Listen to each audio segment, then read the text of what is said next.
ان اللہ اشتری من المؤمنین انفسہم واموالہم بان لہم الجنہ، بے شک اللہ تعالیٰ نے خرید لی ہیں مومنین کی جانیں اور مال جنت کے بدلے میں، یعنی بدلے میں میں جنت دوں گا، ہاں اپنی جان بھی مجھے بیچ دو، اپنا مال بھی مجھے بیچ دو، کس کے عوض؟ جنت کے عوض۔ پہلے تو ہوتا ہی بارٹر سسٹم تھا نا، دودھ دے کے آپ گندم لیتے تھے، جن کے پاس گندم ہوتی تھی وہ گندم دے کے دودھ لے لیتے تھے، یعنی اشیاء کے بدلے اشیاء۔ یہ کرنسی والا سسٹم تو بعد میں شروع ہوا، اس زمانے میں بھی تھا، دینار درہم بھی تھے، لیکن بارٹر سسٹم بھی تھا۔ تو یہ سمجھ لے اللہ تعالیٰ کا ڈیوائن بارٹر سسٹم ہے کہ اپنی جانیں اور مال مجھے دو، اس کے بدلے میں تمہیں ہمیشہ کی جنت دوں گا، اور وہ جنت ایسی کہ جس میں نہ موت آئے گی، نہ بڑھاپا آئے گا، نہ پریشانی آئے گی، اور سب سے بڑھ کر وہ جنت کی نعمتیں ابدی ہیں، اور ہر وہ نعمت ہے جو آپ خواہش کریں گے۔ اسی پہ تو میں نے کہا تھا کہ اللہ تعالیٰ نے کتنا کرم فرمایا ہے اپنی مخلوق کے اوپر کہ 60-70 سال کی زندگی مجھے دے دو، اس کے بدلے میں جنت کی ہمیشہ کی زندگی دوں گا، اور جو تم خواہش کرو گے وہ تمہیں ملے گا۔ حالانکہ یہ کوالٹی اللہ کی ہے، کن فیکون، اور یہ کوالٹی اللہ کی ہے کہ اسے موت نہیں آئے گی، لیکن اللہ تعالیٰ خالق اور مخلوق کے فرض کے ساتھ جنت میں ہمیں یہ کوالٹیز دے گا۔ یہ وہ چیز ہے جو آپ کے دل میں اللہ سے محبت کا جذبہ پیدا کرتی ہے، ورنہ آپ جتنے اور کنسیپٹ رکھیں، الٹیمیٹلی اللہ کے ساتھ آپ کا ڈر کا رشتہ تو ڈیولپ ہوتا ہے، محبت کا نہیں ہوتا، کہ مجھے میری مرضی کے بغیر پیدا کر کے اتنی بڑی آزمائش میں ڈال دیا، اور پھر اتنا سخت حساب رکھا، اور الٹیمیٹلی جنت یا جہنم کا فیصلہ ہونے والا ہے، اتنی بڑی تکلیف میں مجھے کیوں ڈال دیا؟ تو ایسے خدا سے آپ ڈر تو سکتے ہیں، محبت نہیں کر سکتے۔ یہ تو تلوار اس نے لٹکا دی نا آپ کے اوپر کہ کر رہے ہیں مجبوراً۔ محبت کا جذبہ اس وقت پیدا ہوتا ہے کہ جب آپ یہ کانسیپٹ رکھیں کہ اکیلا اللہ ہمیشہ سے تھا، جسے موت نہیں آنی تھی، اس نے آپ کو بھی اپنے ساتھ شامل کر لیا، خالق اور مخلوق کے فرق کے ساتھ ہمیشہ کی زندگی دے کر، جس میں آپ کو بھی موت نہیں آئے گی، اور آپ بھی جو خواہش کریں گے وہ آپ کو ملے گا، آپ کی اپنی جنت ہوگی۔ اور بخاری مسلم میں آیا کہ جو سب سے آخر میں جہنم کا ہزاروں لاکھوں سال کا عذاب بھگت کے نکالا جائے گا نا، اسے بھی پلینٹ ارتھ سے 10 گنا بڑی جنت ملے گی۔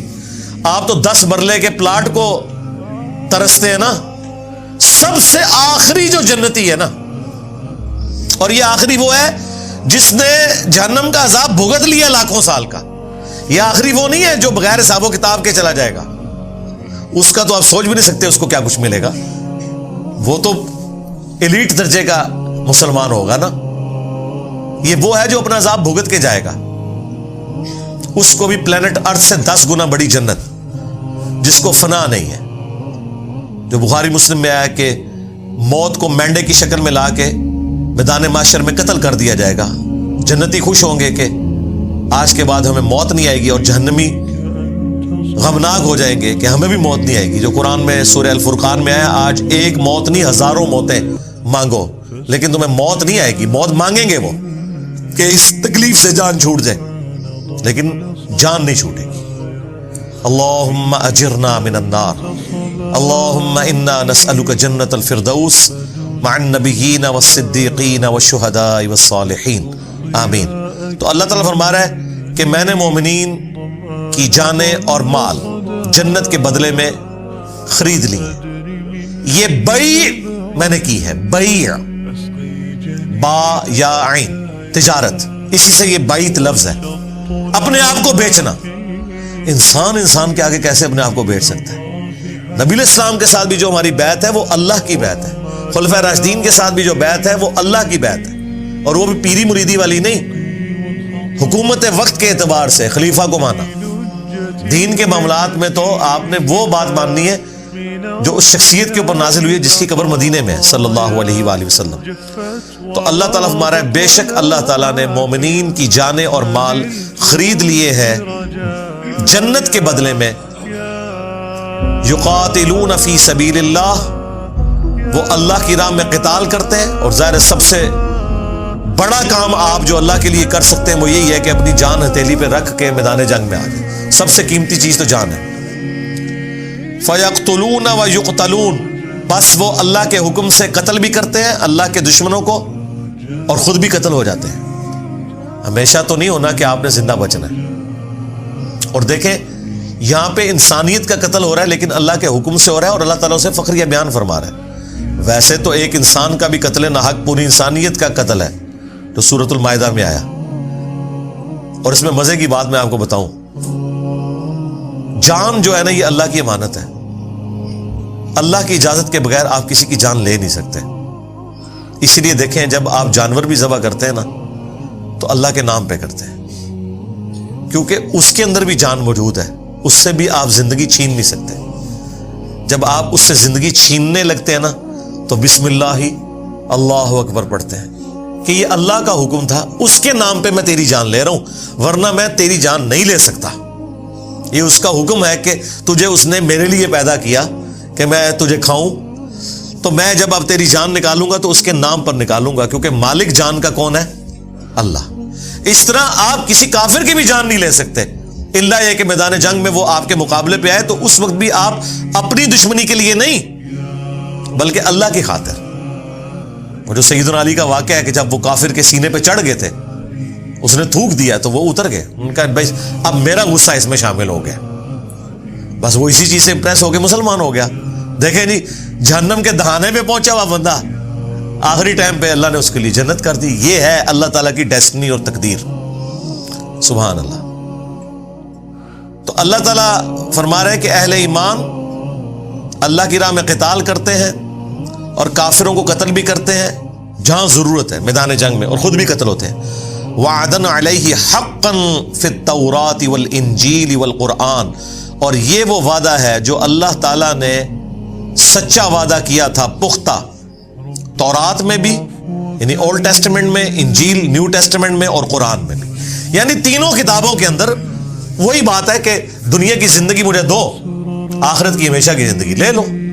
اور یہی ایک یونیورسل ٹروتھ ہے جی، ہاں، جو اللہ تعالیٰ نے سورۃ الاعلیٰ کے اینڈ پہ بھی فرمایا نا، قد افلح من تزکا وذکر اسم ربہ فصلی بل تؤثرون الحیاۃ الدنیا والآخرۃ خیر وابقی۔ تمہارا اصل مرض یہ ہے کہ تم دنیا کی زندگی کو ترجیح دیتے ہو، جبکہ آخرت بہتر بھی ہے اور ہمیشہ رہنے والی۔ ان ھذا لفی الصحف الاولی، یہی ایک یونیورسل ٹروتھ، یہی ایک کانٹے کی بات تھی جو اگلے سارے صحیفوں میں تھی۔ صحف ابراہیم و موسیٰ، چاہے وہ ابراہیم علیہ السلام کے آسمانی صحائف ہوں، چاہے موسیٰ علیہ السلام کے، ایک ہی کانٹے کی بات تھی۔ یہاں پہ بھی آ گیا کہ یہ اللہ کا وعدہ ہے کہ جو اپنی جان اور مال اللہ کے لیے خرچ کرے گا اللہ اسے جنت دے گا۔ یہ اللہ تعالیٰ نے بیعت کی ہوئی ہے مومنین کے ساتھ۔ وَمَنْ أَوْفَى بِعَهْدِهِ مِنَ اللَّهِ، اللہ اکبر۔ اور کون زیادہ پورا کرنے والا ہے اپنے وعدے کو اللہ سے بڑھ کر؟ یعنی اللہ تعالیٰ ہمارا یہ جو میرا وعدہ ہے نا، تو میں تو وعدہ وفا کروں گا، مجھ سے زیادہ سچا کون ہو سکتا ہے؟ دنیا میں یہ ہو جاتا ہے کہ آپ کبھی محنت بھی کرتے ہیں نا، رزلٹ آپ کے خلاف آتا ہے، کیونکہ اللہ کو کچھ اور منظور ہوتا ہے۔ اس وجہ سے بعض اوقات انسان کو یہ وسوسہ آ سکتا ہے کہ یار میں دنیا میں محنت کروں اور اس دا اینڈ میں بھی میرے ساتھ بیڈ لک ہو جائے۔ آخرت میں بیڈ لک نہیں ہوگی، بیڈ لک کا تعلق صرف دنیا کے ساتھ ہے۔ آخرت میں اسی لیے اللہ تعالیٰ بار بار کہتا ہے کہ میں وعدہ خلافی نہیں کروں گا۔ وعدہ خلافی یہاں بھی نہیں اس نے کی، اس نے پہلے ہی بتا دیا ہے وَلَنَبْلُوَنَّكُمْ بِشَيْءٍ مِّنَ الْخَوْفِ وَالْجُوعِ وَنَقْصٍ مِّنَ الْأَمْوَالِ وَالْأَنفُسِ وَالثَّمَرَاتِ، میں ضرور آزماؤں گا بھوک کے ذریعے، خوف کے ذریعے، جان اور مال میں نقص کے ذریعے۔ لیکن آخرت کی زندگی میں کوئی آزمائش نہیں ہے۔ دنیا میں جس نے وقت کے پیغمبر کو پہچانا، اس کی پیروی کی، تو آخرت میں کوئی بیڈ لک نہیں اس کے لیے، گڈ لک ہی ہے۔ اور وہی اللہ تعالیٰ کہتا ہے کہ اللہ سے بڑھ کر کون اپنے وعدے کو وفا کرنے والا ہے؟ مصفد بمسايا فاسكب ضياءك